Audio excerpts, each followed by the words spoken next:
지난 주일날 우리 부활주일이었는데요. 우리 옆에 계신 분하고 한번 인사해 볼까요? 예수님 부활하셨습니다. 3일 지났는데 혹시 잊어버린 건 아니시죠? 네. 이기상이라는 분이 있습니다. 대학교 교수님이신데요. 이기상이라는 분이 쓴 우리말 철학이라는 책에 보면요. 우리 사람이잖아요. 우리가 사람. 사람이라는 말이 이제 어떻게 생겨났는지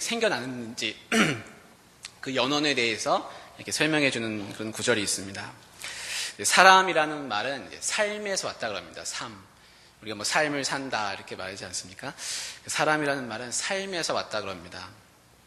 그리고 그 삶은 살다라는 말에서 나왔다 그럽니다. 그리고 그 살다라는 말은 사르다라는 말에서 왔다고 합니다. 그래서 이 사르다 그리고 살다, 삶, 사람 이렇게 그 말이 이어져 내려왔다는 것입니다. 그래서 사람은 어디서 나왔냐면 사람이라는 말은 사르다라는 말에서 나왔다는 겁니다. 사르다라는 말을 사전에서 찾아보면은 불에 태워 없애다 이런 뜻이 있습니다. 우리가 어떤 때에 사르다는 말을 씁니까? 불사르다, 불살랐다 이런 말 쓰지 않습니까? 그래서 그 사르다라는 그런 말의 뜻이 이제 기운이 다하여 없어진다 그런 뜻이라는 것입니다. 그래서 열이 나고 힘을 내고 에너지를 내다가 결국에는 사그라지는 것. 그 모습이 이제 사르다인데 사람이라는 것은 사그라지는 것, 사르다. 이 말 속에서 이렇게 사람이 나왔다 그럽니다. 그래서 사람이라는 이 말만 놓고 보면은 이 삶을 이제 살면서 사르는 것, 사르는 존재. 이렇게 이제 우리가 의미를 한번 붙여볼 수 있겠습니다. 그래서 사람은 이 땅에 태어나서 열을 내고 힘을 내어 살다가 그 열과 힘이 다하면은 이제 사그라져서 없어지는 그런 존재인 것입니다. 그런데 이 성경에서는 사람이 사그라들다가 없어지는 존재다라고 말하지 않습니다. 그 너머에 새로운 몸으로 다시 부활한다고 이렇게 성경은 말씀해주고 있습니다. 그래서 우리가 읽은 이 본문의 고린도전서 15장 58절 말씀은 이 15장의 고린도전서 15장의 마무리를 짓는 그런 구절입니다. 그래서 58절에 보면 그러므로 이렇게 결론을 맺고 있습니다. 근데 여러분 고린도전서 15장이 어떤 장입니까? 여러분 아시지 않습니까? 고린도전서 12장은 은사장이고 그렇게 여러분 그런 거 아시잖아요. 히브리서 11장은 믿음장이고 고린도전서 15장은 부활장이지 않습니까? 부활장. 그래서 그 바울은 고린도전서 이 15장에서 바울이 그 부활에 대해서 계속 설명하면서 이 58절에서 이제 그 부활의 최종적인 그런 결론을 이렇게 내고 있습니다. 고린도전서 15장의 처음에 보면은 그런 말씀이 있습니다. 12절에 보면은 그리스도께서 죽은 자 가운데서 다시 살아나셨다 전파되었거늘 너희 중에서 어떤 사람들은 어찌하여 죽은 자 가운데서 부활이 없다 하느냐 이렇게 바울이 시작하고 있습니다. 그래서 그 고린도 교회에는 부활이 없다고 믿는 사람들이 있었다는 것입니다. 부활이 없다고 주장하는 사람들이 있었다는 것입니다. 그런데 고린도 교회를 누가 세웠냐면 바울이 세웠습니다. 바울이 그렇게 가르칠 리가 없지 않습니까? 그런데 바울은 분명히 부활에 대해서 가르쳤는데 그 시간이 지나고 나서 보니까 부활에 대해서 믿지 못하는 사람들이 생겨났다는 것입니다. 그래서 이 고린도전서를 바울이 쓰면서 이 15장에서 이 58절까지 길게 있지 않습니까? 15장이 바울은 부활이 꼭 있다라는 것을 편지에 써서 고린도 교회에 보내게 되었습니다. 바울이 이렇게 말합니다. 만일 죽은 자의 부활이 없으면 그리스도도 다시 살아나지 못하셨으리라. 그렇게 말하고 또 그리스도께서 만일 다시 살아나지 못하셨으면 우리가 전파하는 것도 헛것이요 또 너희 믿음도 헛것이다. 이렇게 15장에서 기록을 했습니다. 그래서 바울은 부활이 없다고 하는 것은 우리가 전하는 이 복음, 이 그리스도교, 이 그리스도 신앙이라고 하는 이 모든 것이 다 헛것이 된다라는 겁니다. 그래서 이걸 나무에 한번 비유해 보면은 부활 신앙이 나무의 어떤 그런 격가지나 나무의 어떠한 그 부분이 아니라 그 나무의 전부라는 것입니다. 그래서 만약에 그 부활을 빼버리면은 나무의 한 가지가 없어지는 것이거나 나무의 뿌리가 없어지는 것이나 나무의 줄기가 없어지는 것, 어떤 그 부분이 없어지는 게 아니라 그 나무 자체가 사라져버리고 만다는 것입니다. 그래서 부활 신앙이 중요하다라는 것을 이렇게 설명해 주고 있습니다. 그래서 기독교 신앙이라는 것, 우리가 지금 믿고 있는 것, 그 대상은 부활하신 예수님을 믿는 것입니다. 그냥 예수님을 믿는 게 아니라 부활하신 예수님을 우리가 믿고 있는 것입니다.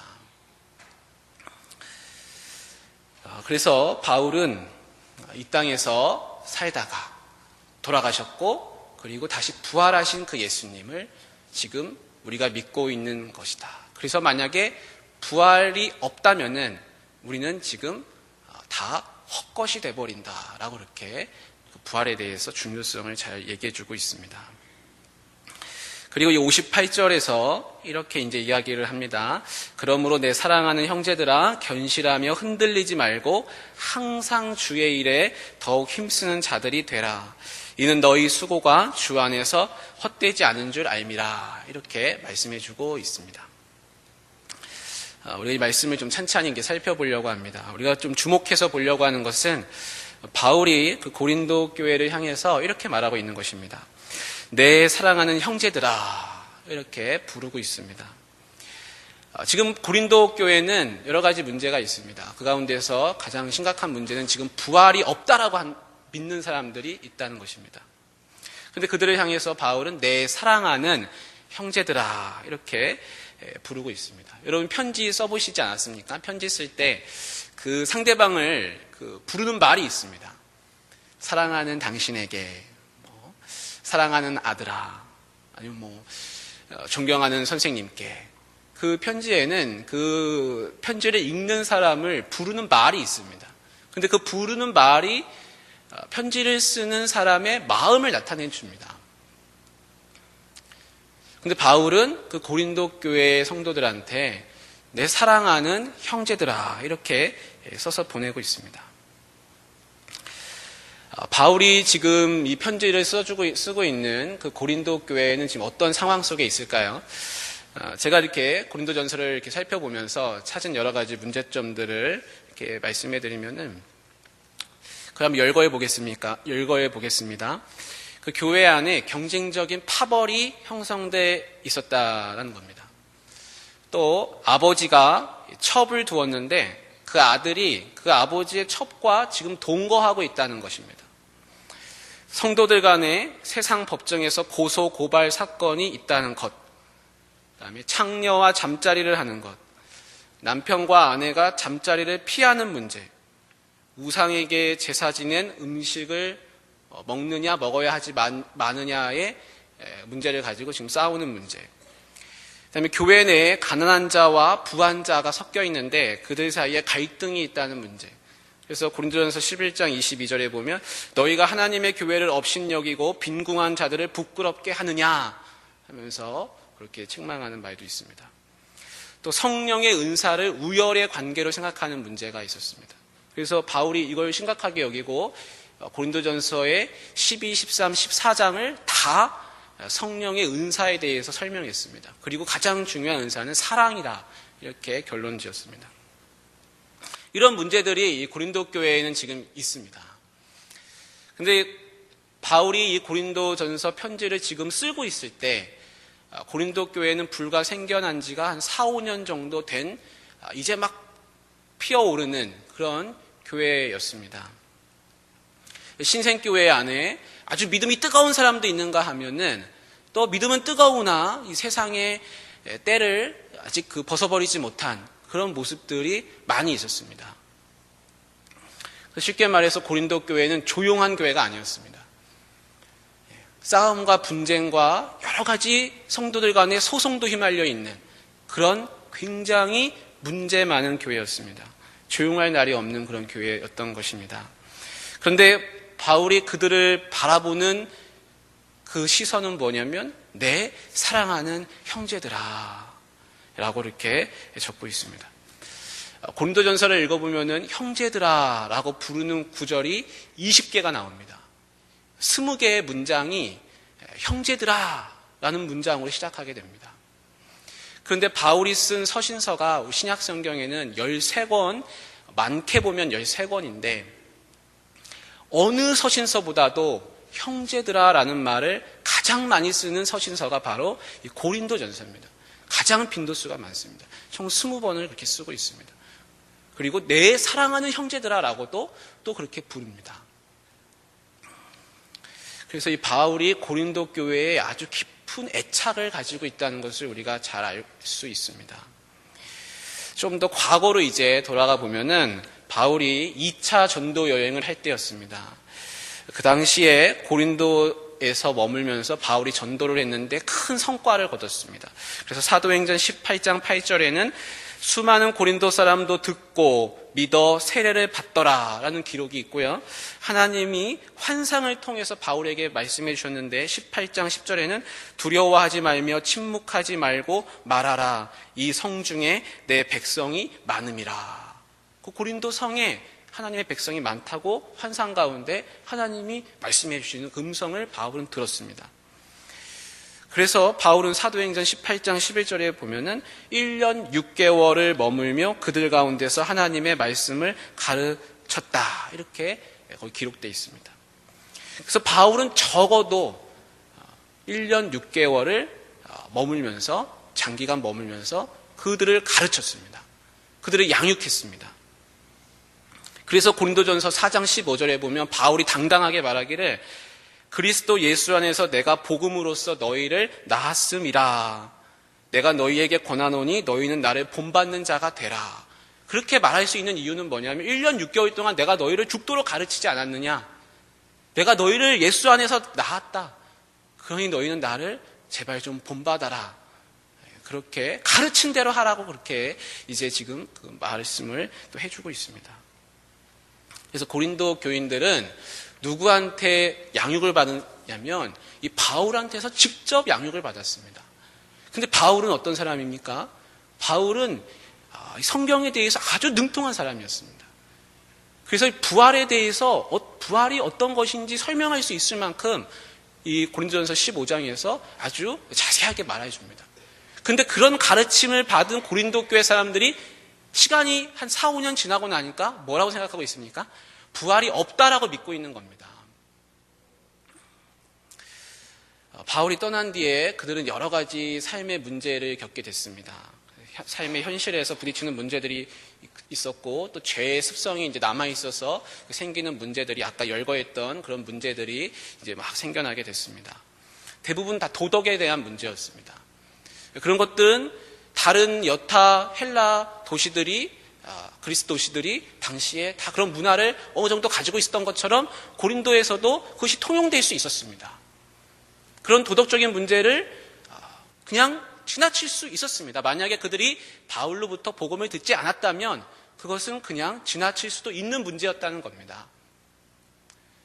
물론 바울이 여기에 대해서 그렇게 도덕적으로 또 가르치는 말씀도 있지만 바울에게서 심각하게 여겨지는 문제는 뭐냐면 이 그리스도교 신앙의 근본을 뒤흔드는 문제를 그들이 가지고 있었다는 것입니다. 그거는 부활이 없다라고 믿는 것입니다.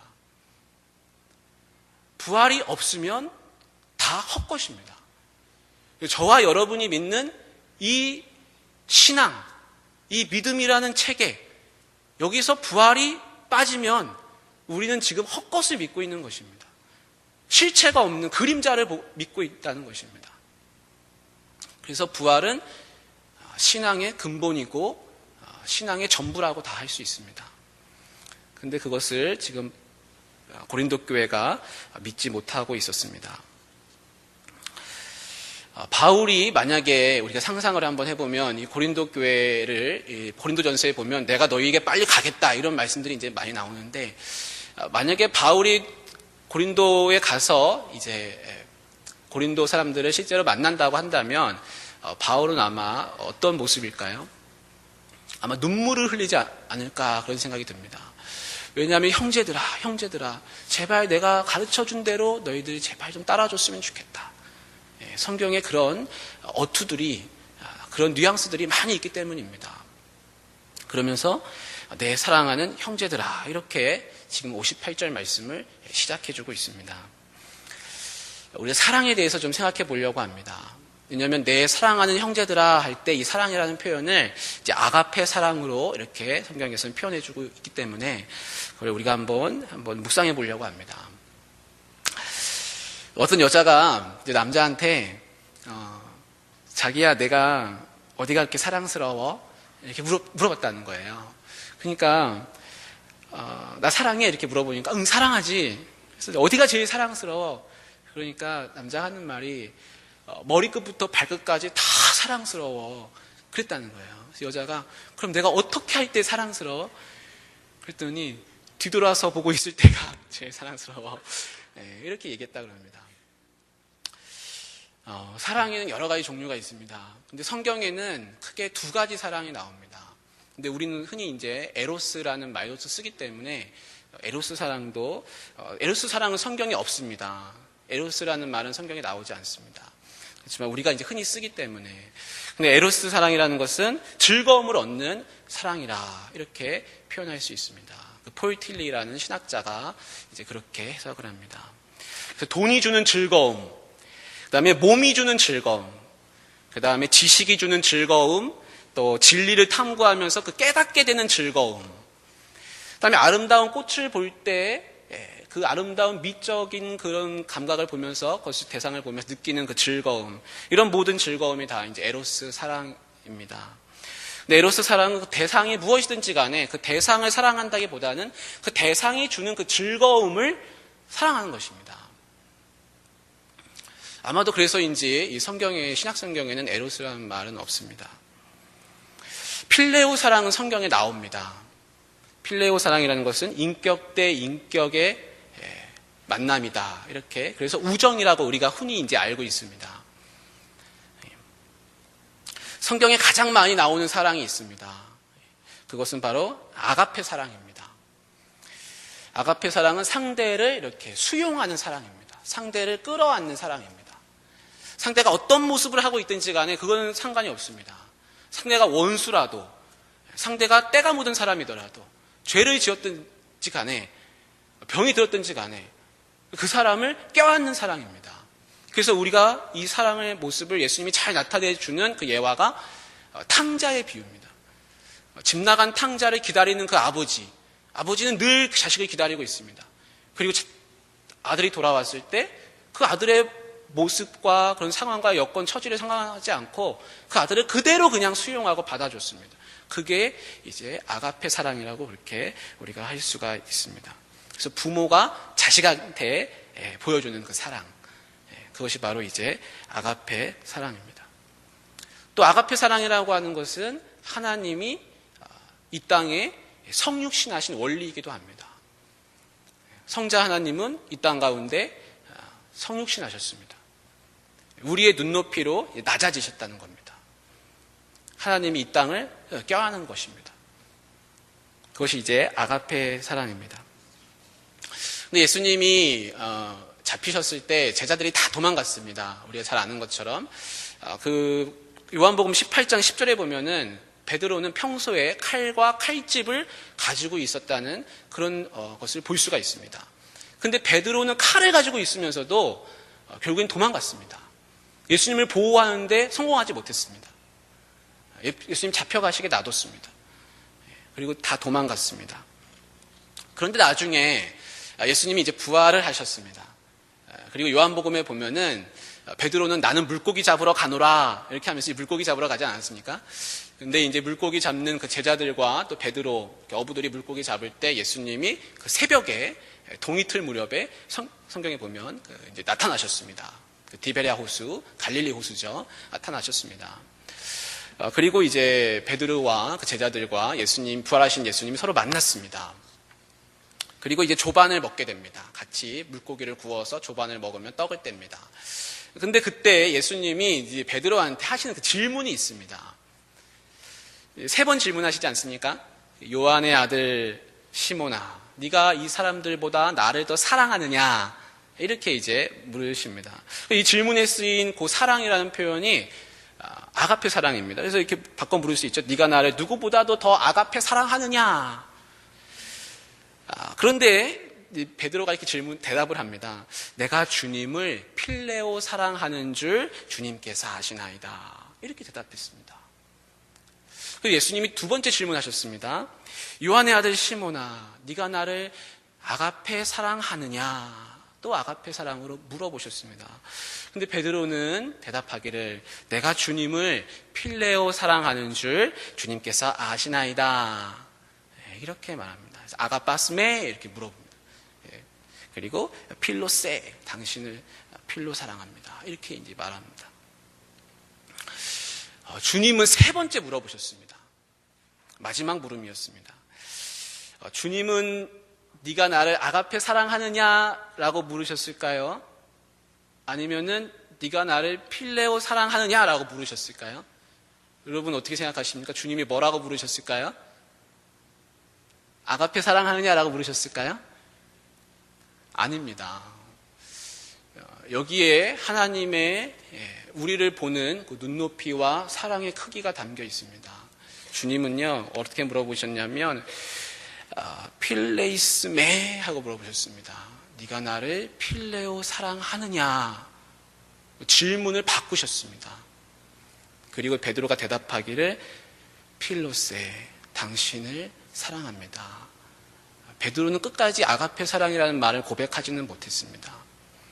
그런데 이 질문이 여러분 한번 생각해 보십시오. 만약에 예수님이 계속해서 너 나를 아가페 사랑하느냐? 너 나를 아가페 사랑하느냐? 너 나를 아가페 사랑하느냐? 이렇게 물어보셨다면 그 질문은 마지막까지 베드로에게 큰 짐으로 남았을 것입니다. 왜냐하면 베드로는 도망간 사람이기 때문에 감히 주님 앞에서 그래요 주님 저는 당신을 아가페 사랑합니다. 이렇게 고백하지 못했던 것입니다. 주님 저는 당신을 아가페 사랑할 수 없었습니다. 저는 당신을 필레오 사랑했습니다. 그래서 저는 두려워 도망갔습니다. 당신을 완전히 껴안지 못했습니다. 이 질문을 통해서 베드로의 상처가 치유가 됩니다. 예수님이 베드로의 눈높이로 자신의 사랑을 낮춰주셨습니다. 예수님은 아가페 사랑을 고집하지 않으셨습니다. 우리 가운데 누가 주님을 나는 아가페 사랑합니다 라고 감히 고백할 수 있겠습니까? 내 몸과 내 모든 걸 던져서 주님을 저는 껴안을 수 있습니다 라고 어떻게 우리가 감히 고백할 수 있겠습니까? 우리는 주님을 단지 필레오 사랑합니다.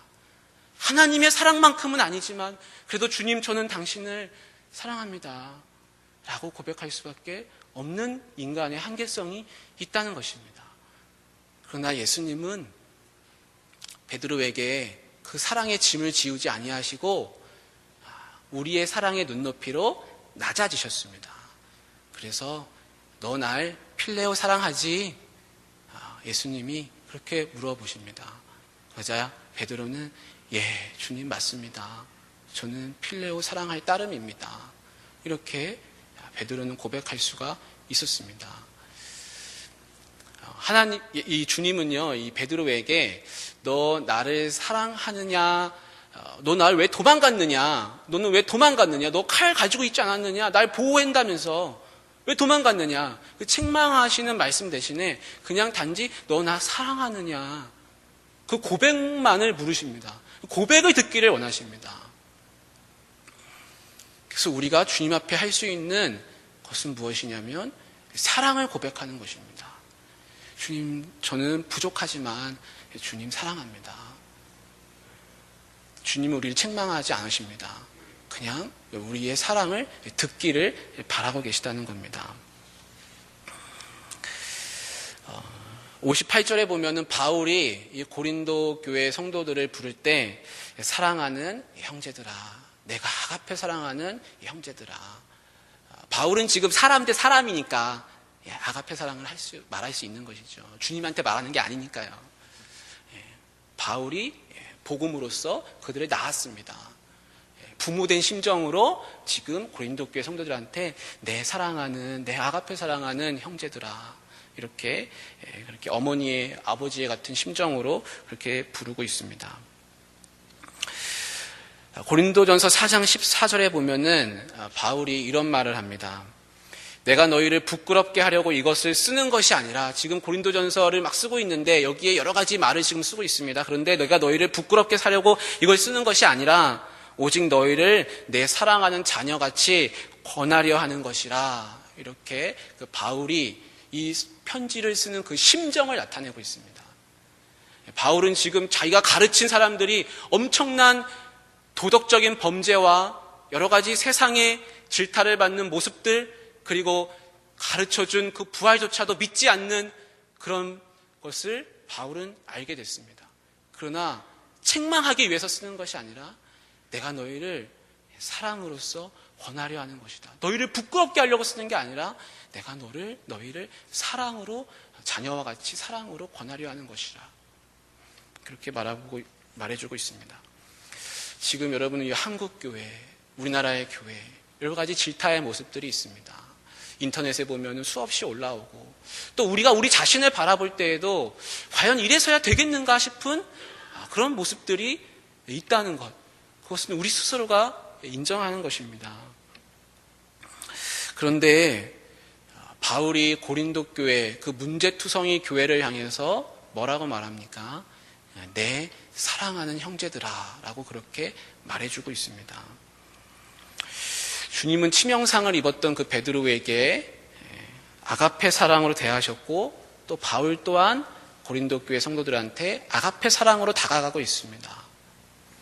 그렇다면 우리 역시도 지금 여러 가지 문제가 있는 우리 한국교회, 또 우리 자신들의 모습을 대할 때 부끄럽게 하려고 하는 것이 아니라 아가페 사랑으로 그렇게 바라보아야 할 줄 믿습니다.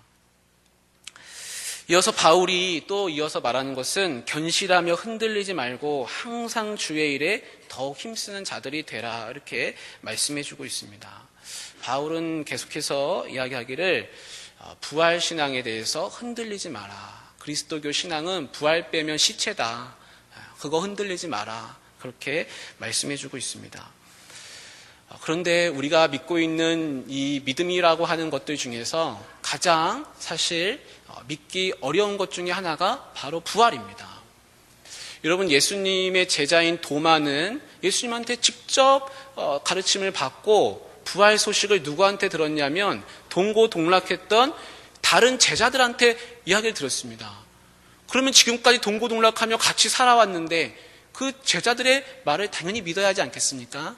근데 도마는 자기 동료 제자들, 자기 친구들이죠. 동료들이 말하는 것조차 믿을 수가 없었습니다.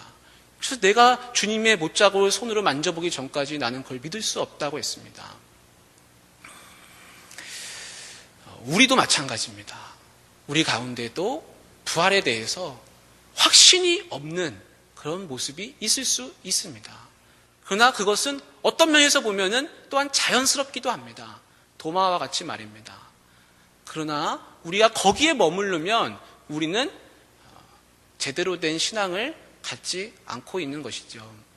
우리가 해야 될 것은 부활에 대해서 견실하며 흔들리지 말고 거기에 대해서 완전히 믿고 그렇게 부활할 것을 소망해야 하는 줄 믿습니다.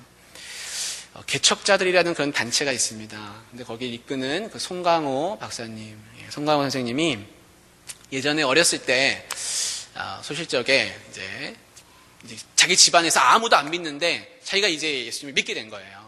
처음 그리스도교 신앙을 접하고 기독교 신앙을 접하고 부활에 대한 이야기를 들었을 때 그것이 너무나 큰 충격을 다가왔습니다. 내가 죽어도 죽지 않고 다시 사는구나. 그게 너무 큰 충격이었던 거예요, 자기는. 그래서 이 부활에 대해서 다시는 내가 이걸 잊어버리면 안 되겠다. 그래서 이걸 몸에 새기자. 이렇게 마음에 다짐을 하고 쇠꼬챙이를 가져다가 불에 다 지진 다음에 시뻘겋게 지져가지고 자기 몸에다가 이제 새기기 시작하는 거예요. 부활로, 한자로 이렇게 새기는데, 부자가 획이 많지 않습니까? 다시 부자가. 그러니까 이걸 긋는데 너무나 이 살타는 냄새가 자기를 곤혹스럽게 하고 너무 뜨거워가지고 획을 2개 긋고는 더 이상 못 걷다 그럽니다. 그리고는 그래 2번 산다. 이제 이렇게 했다 그럽니다. 우리는 고린도 교회 사람들은 부활을 못 믿었지만 우리는 사실 부활을 잊어버리고 산다라는 생각을 지금 개인이 해봤습니다. 부활을 잊어버리고 사는 경우가 너무 많더라는 것입니다. 제 자신을 볼 때. 마치 언제고 죽을 수 있는 존재임을 잊어버리는 것처럼 부활할 것이라는 것도 잊어버리고 사는 것입니다. 그렇기 때문에 부활이 우리 삶에 있어서 아무런 영향력도 못 끼치고 또 거기에 대한 소망함도 없고 삶에 있어서 영향력이 없는 것을 발견하게 됩니다. 사도 바울이나 모든 기독교의 신앙의 선배들은 어떻게 하면 다 예수님의 신실한 제자들이 됐을까요? 그들은 부활을 하신 그 예수님을 만남으로써 완전히 다른 사람이 된 것을 볼 수 있습니다. 도망간 제자들 어떻게 다 돌아와서 헌신하며 순교자가 되었습니까? 부활하신 예수님을 만났기 때문입니다. 그러면 우리는 어떻게 하면 부활하신 예수님을 만날 수 있을까요? 주일날, 주님의 날, 거룩한 주님의 날, 사람 만나러 오는 것이 아니라 그냥 예배를 보러 오는 것이 아니라 부활하신 주님을 만나는 마음으로 우리가 예배를 드린다면 우리는 매 주일마다 새롭게 부활에 대해서 자기 스스로 갱신하고 또 그걸 잊지 않고 그렇게 살아가게 될 줄로 믿습니다. 아무리 교회를 오래 다녀도 예수님을 만나지 못하는 사람은 변화되지 않습니다. 10년, 20년, 30년, 50년을 믿어도 예수님 만나지 않은 사람은 그냥 껍데기 신앙을 가지고 사는 사람입니다. 성경의 모든 인물은 예수님을 만나고 나서, 부활하신 예수님을 만나고 나서 바뀌었습니다. 우리도 부활하신 예수님을 만나야 됩니다. 부활신앙이라고 하는 것은 단순히 죽으면 다시 산다라는 그런 믿음을 갖는 게 아니라 부활하신 예수님을 만났느냐, 만나지 못했느냐, 그 차이라고 할 수 있습니다. 미국의 한 코미디언이 이렇게 말했다고 합니다. 이 세상 살아가면서 우리가 결코 피할 수 없는 2가지가 있는데 하나는 세금 내는 일이고 또 하나는 죽는 것이다. 이렇게 말했다고 합니다. 죽음이 실제 나에게 분명히 일어나는 일입니다. 분명하지 않습니까? 그리고 부활도 분명하다는 것을 우리는 잘 알아야겠습니다. 그래서 가끔씩 우리가 힘이 들면은 이렇게 말합니다. 아이고 나 죽겠네. 이렇게 말하죠. 아이고 하마터면 죽을 뻔했네. 이렇게 말하지 않습니까? 근데 이걸 우리가 이렇게 말할 게 아니라 부활신앙으로 다시 한번 이걸 바꿔 말하면 이렇게 한번 해보면 좋을 것 같아요. 아이고 나 부활할 뻔했네. 이렇게 해보면 좋을 것 같아요. 아이고 잘하면 부활할 수 있었는데. 어려운 일 있을 때 여러분 그렇게 한번 죽음에 초점을 맞추지 말고 부활에 초점을 맞춰서 한 번씩 우리가 이렇게 이야기해 보면 좋겠다는 생각이 듭니다. 마지막에 바울은 말하기를 주의 일에 더욱 힘쓰는 자들이 되라 이렇게 당부를 하고 있습니다. 여기서 주의 일이 무엇인지는 16장 10절에 보면 분명하게 나옵니다. 16장 10절에 보면은 이렇게 말하고 있는 것이죠. 디모데가 이르거든 너희는 조심하여 그로 두려움이 없이 너희 가운데 있게 하라. 이는 그도 나와 같이 주의 일을 힘쓰는 자임이러라. 이렇게 말해주고 있습니다. 그래서 주의 일이라고 하는 것은 여기서 무엇입니까? 바울이나 디모데처럼 교회를 세우고 복음을 전파하는 그런 일을 말합니다. 그런데 고린도 교회 성도들한테 그렇게 이야기해주고 있는 겁니다. 주님의 일에 더욱 힘쓴 자들이 되어라. 교회를 세우고 복음을 확장시키고 선교하고 교회를 건강하게 하는 것. 그것이 우리가 이 땅 가운데서 힘써야 할 일인 것입니다. 이 세상 끝날 때 유일하게 남아있는 것이 있습니다. 이 세상은 종말 때, 이 세상 끝날 때 유일하게 남아있는 것, 확신할 수 있는 것, 그것은 무엇일까요? 그것은 교회입니다. 왜냐하면 예수님 뭐라고 하셨습니까? 세상 끝날까지 내가 너희와 항상 함께 있으리라, 이렇게 말씀하셨습니다. 이 세상 마지막까지 존재할 수 있는 것, 그것은 교회입니다.